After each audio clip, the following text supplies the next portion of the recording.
This is the Microsoft Cloud Show, episode 63, where we're going to catch up on some of the latest cloud news, recorded live January the 9th, 2015. Welcome to the Microsoft Cloud Show, the only place to stay up to date on everything going on in the Microsoft Cloud world, including Windows Azure, Office 365, SharePoint, Exchange, Lync, and related technologies. Just the information, no marketing, no BS. I'm Chris Johnson. And I'm Andrew Cole. And we're just two dudes telling you how we see it. Hey, good morning, AC. How are you? Doing pretty good. How you doing? Not too bad, not too bad. I guess for those listening, AC's back in Florida, but had just spent a little bit of time up here in Redmond. So we, unlike normal, when we don't get to see each other all that often, we just spent some of the last week together. Good having you in town. Yeah, man, it was good. It was, I guess I had intended to hopefully try and do this where we could do it together live, and I had to change my flight a little bit and go home a day early. But good hanging out. It was fun up there. I was working on recording some content that I've been working on for Microsoft around the Microsoft Virtual Academy and with Scott Hillier and Ted Pattison, and we did a bunch of modules on like SharePoint development. It's interesting though, sitting in the studio, a professional studio, and having like cameras and teleprompters and all this stuff, and you have little red lights on cameras, and you have to remember to make sure you look to the right camera, kind of move around, make sure you got a good feel to it. Keep in mind that if you're going to have a drink while you're up there, you drink non-alcoholic drink. But if you're going to have a drink while you're on camera, you got to go grab a Microsoft cup and fill it up in the cup and not have I can't go get like a Coke. I got to go get some random cups, a Coke in a Microsoft cup. Right, yeah, there's all the concerns about branding on camera and all that. Yeah, it's I think that booze may help, those recordings sometimes. It's the first time I've done it. Ted and Scott had done a couple other ones, and it's the first time I've done this. I've done a bunch of screencasts and stuff, and I have a bunch of videos I've published in the past, but for a live thing where you're getting recorded in the camera for, being produced later, where it's almost like a newscast or something, it was interesting because you have to be careful. I sat down when Scott was starting out for the first time because I wanted to see how everything was kind of laid out, and so it wasn't foreign when I walked in. And I found that recording was actually pretty easy. It's that first 5 seconds of getting started and how you're going to kind of lead into it. So it was weird because it's a whole course. There's a bunch of modules, and we didn't record the modules in order, but you have to record like people are going to just kind of swoop in, watch a module, and then leave, and not watch them all in succession. And you also have to treat it like they're all there. They've all been recorded at the same time. So yeah, we had to make sure that we wore the same shirt every day. And when you go out for lunch, I'd like to take my jacket and zip the thing all the way up. So if I spilled anything, it got it on my jacket and did get on my shirt, because apparently there was one time when like Ted got some water on his shirt and they had to wait around for the shirt to dry. Get a hairdryer or something. Yeah. Yeah, it's on big budget films, I guess they've got people watching for continuity and all that, but in small budget tech recordings, not quite as good. Yeah. But I guess for those listening, these guys were recording bunch of training modules, as you pointed out, and they should go live in the next week or two. So you'll be recorded in all of your glory, talking about cloudy dev Office 365 topics. So people can stay tuned to watch your ugly mug up on the big screen. Yeah. we did one module too on what was it called? We did one module on Angular. Two funny stories about that we did. Did one module on Angular, and knowing that the video was going to go live in the next week, but knowing that someone may go watch it in 7 or 8 months or a year, around stuff that changes so frequently, we wanted to go through and qualify it somehow. So I had to come somehow say, without any kind of like timeliness, hey, this is all based on the current version of Angular that's out there. Yes, there's been 2.0 has been discussed, but it still isn't even known when that's going to be. That could be months away. So there's things that we're going to talk about that don't apply anymore. But at any rate, it was interesting. And then the other one that was funny was, so we had a timer going, and the guy that was running the studio was like, you need to shoot to be like 50 minutes. Like, okay, we'll be 50 minutes. We can do that. It's not a problem. We've done this before. And there was a comment he said something like, you want 50 minutes on the timer, when Scott was going to lead this one module on, I believe it was search. And the guy said, you want 50 on there? And he's like, oh yeah. But he made a comment that made it sound like I won't need the 50 minutes. Like, okay, so Scott's not going to need the 50 minutes. That's all good. But when Scott said that, I got the impression that he meant that we would come in under 50 minutes. So I didn't really say anything. I'm like, okay, cool. We'll get out of here early. This will be a nice one. It's one of the last ones of the day. So we start going through, and after about 10 minutes, I look up at the timer, and it shows that we've about 9 minutes have elapsed. And I look at where we are in the slide deck. When the camera's not on me, I have my own screen in front of me, and I could, it was all Scott was presenting the whole time. And so I could, actually, I was watching some ESPN videos while he was teaching one time. But I'm watching the slide sorter, and I'm like, man, he's making a good clip here. We got a lot of content going. So we got farther and farther along. He got to the last demo, and there were 14 minutes remaining. And I looked at it, and I'm like, oh, okay, so we're not getting out of here early. No big deal. He's got to do the demo. He's got to do some wrap-up stuff. Then we got to talk a little bit about the marketing stuff that we have to put in at the end of the slides. And he finished it, and then he pitched it over to me as I was doing the marketing stuff and telling people where to get more information. And I started going on about github.com/office dev and the stuff that you can find there, unknowingly that Scott was getting a little freaked out at this.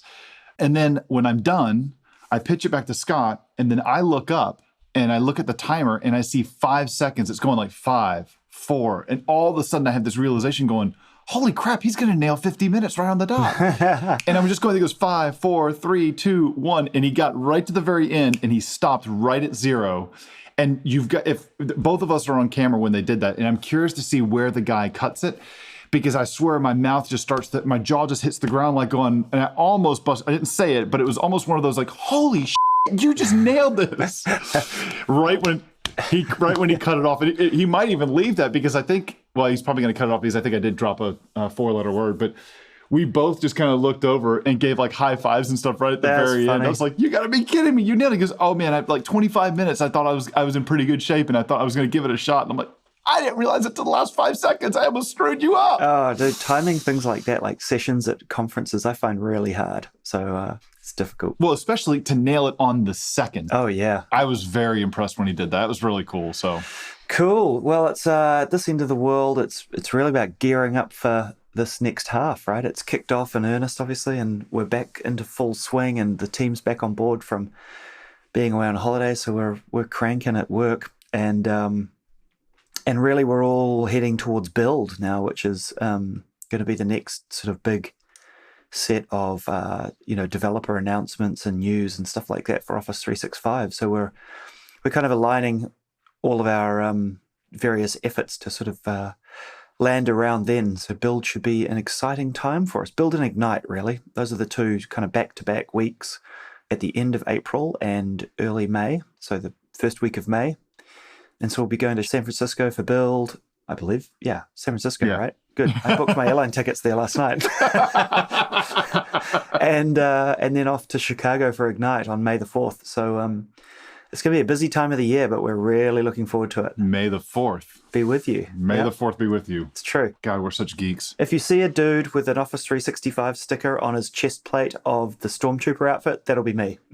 I would love to get... You've heard of the 105th Legion, right? Yeah. The Star Wars guys that have the full-on... Yeah, the full garb. Yeah. It's pretty impressive. I would love to get one of those suits. Wear it like Halloween or something, or show up at the conference one time, just have like just the helmet on. So... Be nice. Hey, so in this episode, we're going to try and keep this one a little shorter than the last few, where we've kind of gone more like an hour than 30 minutes. We kind of have to, because it was in the last 2 weeks, it's been New Year's and Christmas, and there hasn't been a whole lot of news. Yeah, true. True, actually. This one's going to be a little short. So we're going to try and stick to the 30-minute thing and make it nice and consumable. But we thought we'd wrap up a little bit of the news about what's happened more recently, over the last couple of weeks with New Year and before that with Christmas and things, and just do a short sort of wrap up of the things that we collected during that time. So with that, why don't we get stuck into the news? Sounds good. Who wants to go first? I got one to kick off. Go for it. It's not Microsoft, it's Amazon. Ooh. So some time back, this is not brand new news. I should caveat that with this. It's just something I've had marked for us to talk about for a little while. It's a new service from Amazon called Amazon Cognito. It sounds pretty fancy if you ask me. What is this? So this is a service that lets you, if you're a developer, it's a service from Amazon that helps you sync data across different devices. So say you're building an application, you can save data to this thing and it'll help sync across all of the different devices that app runs on, and have it all keep synchronized across the thing. So I guess this is kind of similar to Azure Mobile Services in one regard, and kind of like the service in Windows. As a developer, you can save app data to a store that Windows takes care of syncing across your different devices, whether that be a Windows tablet or laptop or a Windows phone, for example. So here's an example.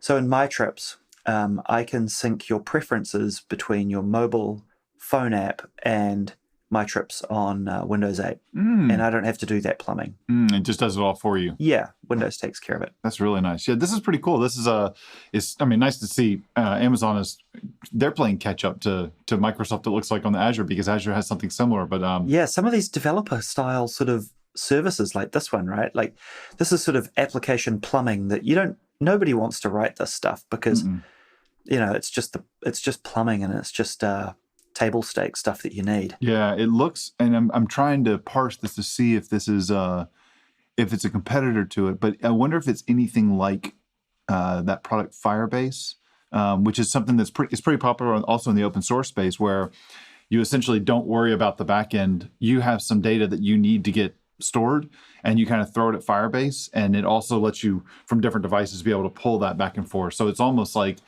I've always thought of Firebase as kind of like a document DB service that you just write to and don't worry about any of the back end. They figure it all out for you. Yeah, I haven't looked at Firebase, to be honest. I've heard the name a lot, but I haven't dug into it. Yeah, it's now a Google thing. Google bought them towards the end of 2014. But that's a nice little service offering for. Yeah, gotcha. Yeah.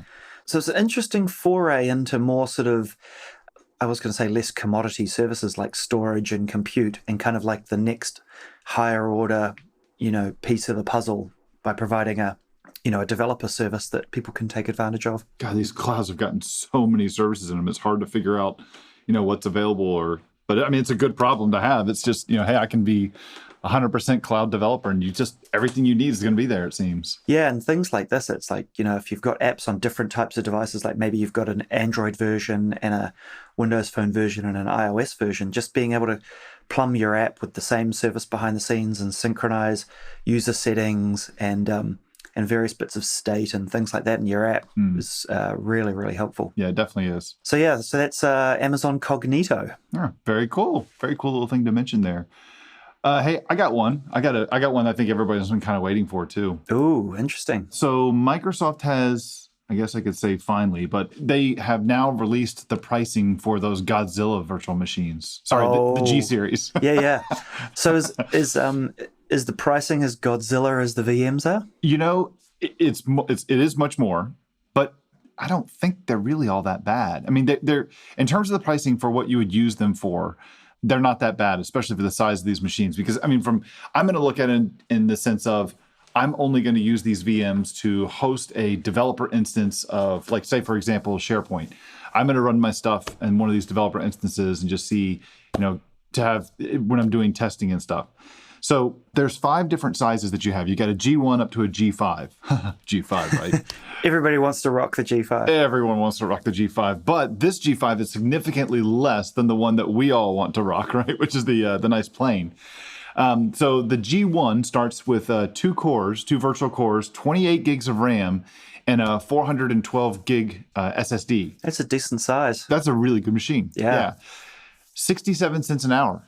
That's about $500 a month. Is that on 24 hours a day? It's about $498 a month if it's on 24 hours a day for a month. And we all know you don't want to leave your VMs on 24 hours a day. No, well, not for developers anyway. Not for developers, no. So what's that going to run you? 28 gigs of RAM on that guy right there is going to run you about $6,000 a year for a server. I mean, you figure you're going to have a server with 28 gigs of RAM, 2 cores and 28 gigs of RAM. That's not a bad machine, especially for a developer machine. Yeah. But obviously, it goes up from there. G2s are twice the cores. It's 4 cores, 56 gigs of RAM, 825 gigs on the drive. That one bumps up. That's twice the price. That's $1.34 an hour, all the way up to a G5. That's $10 a day. And if you think about what somebody, like say a developer, is costing you per day, right? For 8 hours, that's $10. Mm-hmm. That is not incrementally. That is nothing.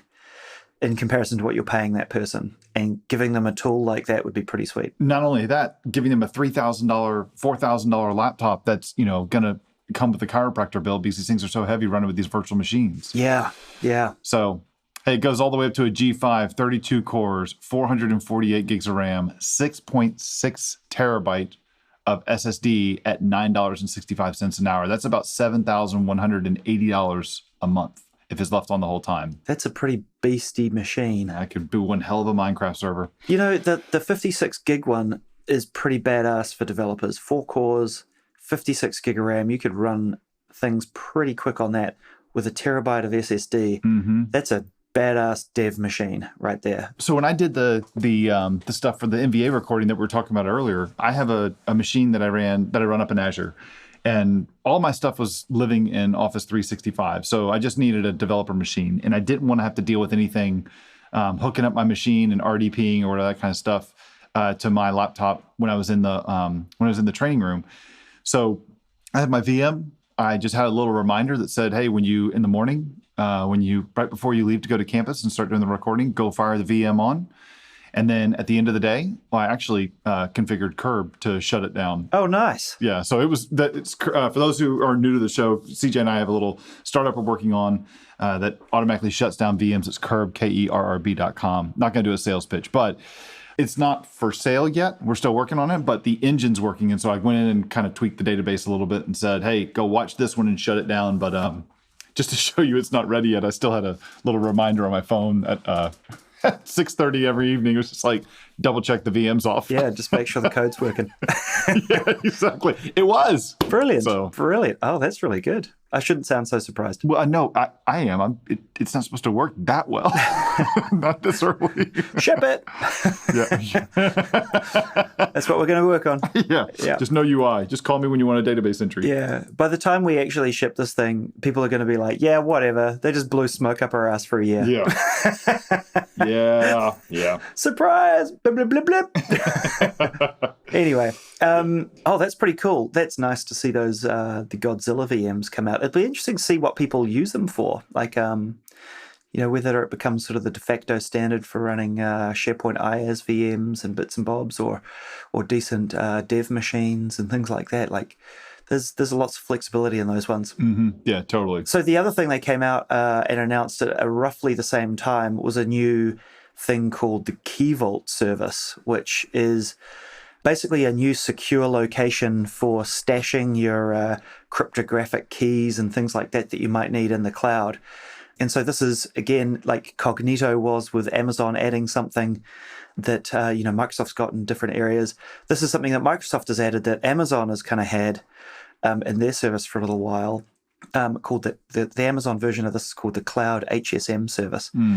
But it's HSM stands for Hardware Security Modules, which are, hardened bits of hardware.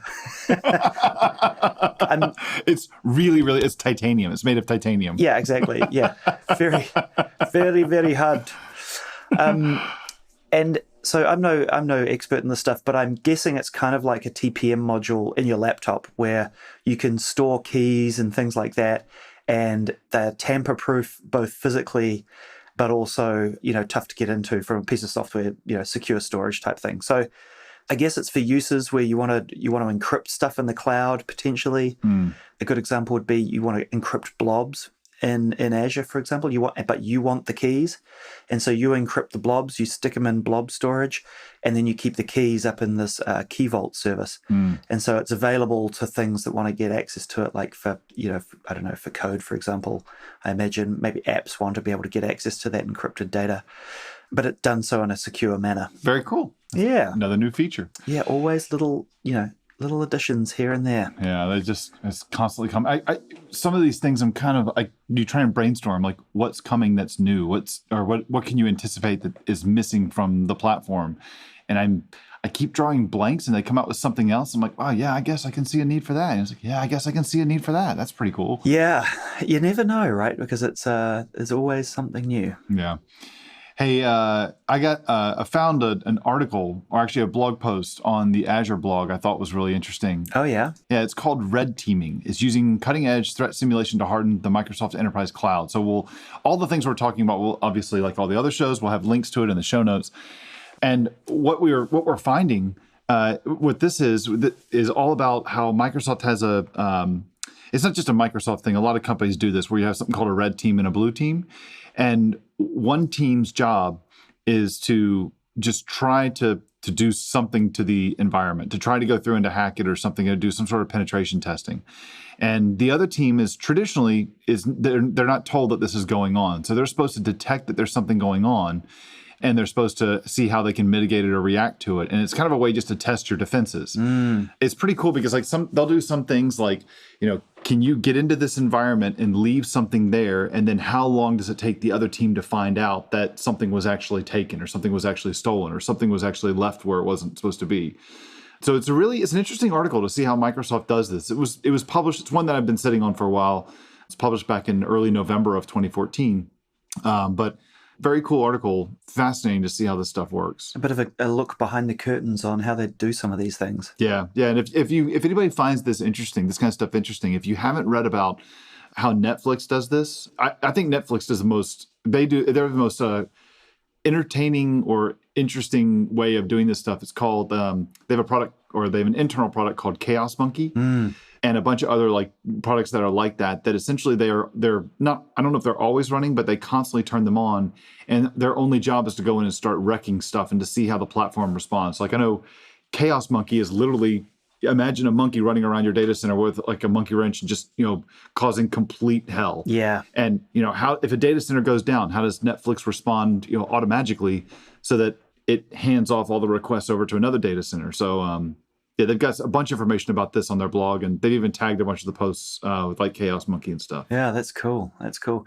Hey, while we're on the subject of chaos, of Azure and new things coming out, I just found that I was looking at this page the other day, the preview features page on Azure. So although we sort of cover the news sporadically in the podcast, if anybody wants to find out a lot of what's new in Azure, in terms of new preview features that they're adding and things, if you go to azure.microsoft.com, I've got WAC ENUS here, /services/preview. It gives you a list of them. So things like Key Vault, SQL Database Update Preview, Premium Storage, Application Insights, Operational Insights, Batch, Storm, Stream Analytics, Data Factory, Live Streaming, Content Protection, Document DB, Azure Search, Machine Learning, Azure Site Recovery, Azure Files, and the Billing Alert Service are all services listed on the preview page, and you can go find information out about all these new preview features that have been added more recently. It's a good place to go and catch up on what's been, if you haven't listened to every episode of the podcast over the last 6 months, that's probably a good place to go see the new preview features. Hey, good find, man. I didn't know about this. I'm adding it to our show notes right now. There you go. Yeah, we'll link to it off in the show notes, and so you can go find it. You don't have to remember the URL. Ah, very cool. Yeah. One other thing we've talked about this before, is about premium storage. I think a couple of episodes we talked about, maybe 3 or 4 episodes now. It was a wee while ago, late last year. We talked about the new premium storage features, but I think I just wanted to cover off, this is currently another preview feature of premium storage. And basically it's the ability to attach high performance storage to your VMs and things in Azure. And the reason I bring it up is because we just spoke about the Godzilla VMs, but I think it's going to be interesting to see that if you don't want massive compute VMs with lots and lots of RAM, then you can still get lots and lots of storage and high performance storage at that, using the new high performance storage for virtual machines, or premium storage. So you can get up to 32 terabytes of storage and around 50,000 IOPS per VM with less than a millisecond of read latency. So that's crazy. That's crazy. Yeah. I guess if you've got IO intense operations, then premium storage is going to be what you're after, regardless whether you need all the RAM and cores and stuff like that. But again, that's listed up on the preview page as well, so you can go read up about that stuff. Oh, very cool. But it's all SSD based, kind of array based stuff behind the scenes, and you can go build out some disks and attach them to your VMs, and they're persistent and all that sort of stuff. So for high IOPS workloads, that might be another option, as well as looking at the Godzilla VMs. Cool. While we're on the Azure topic, I got one more I'll throw in there too that we didn't. It just dawned on me that I thought I could mention. Cool. So when you do your Azure stuff, how do you do your management?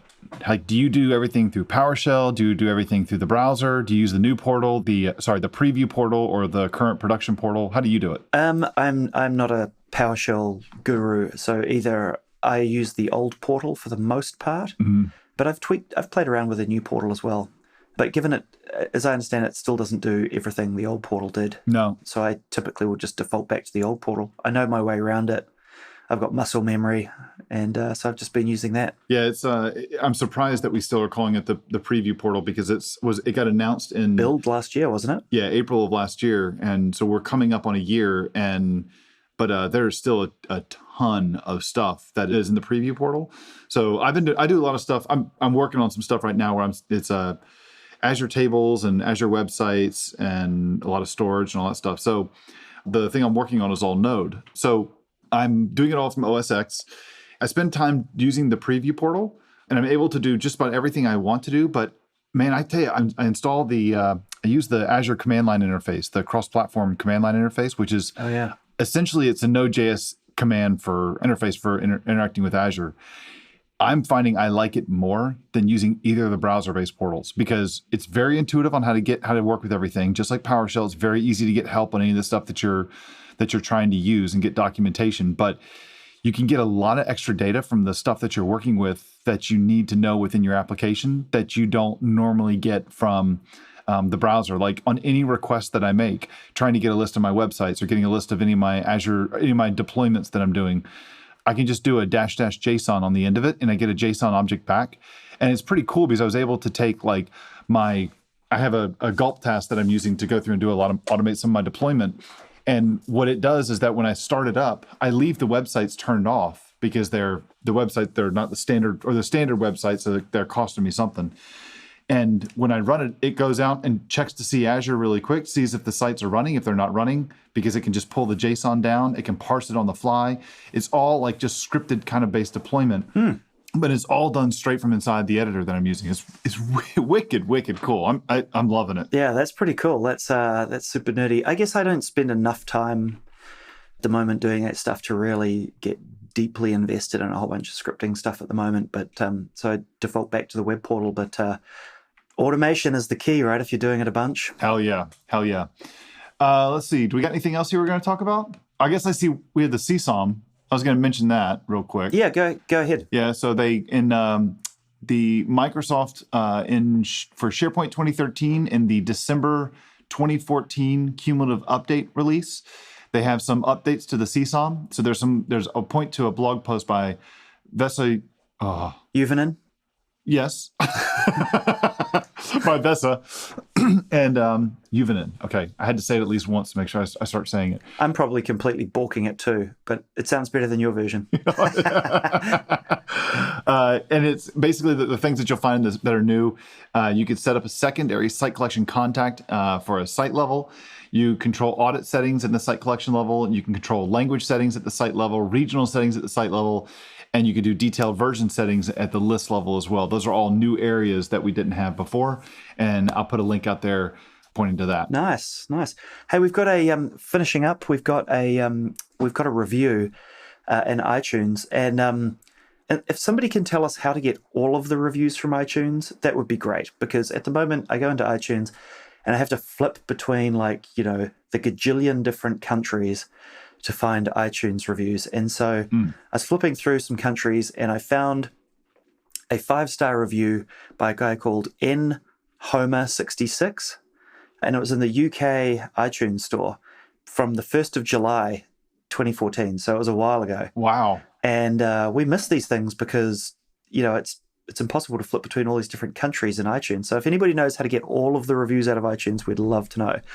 But it says, I started listening to this podcast after an interview with Chris and Andrew on the SharePoint Pod Show and have been trying to catch up on all the episodes since. This is a really informative and easy to listen to discussion on the main cloud services available mainly from Microsoft, but also from other players too.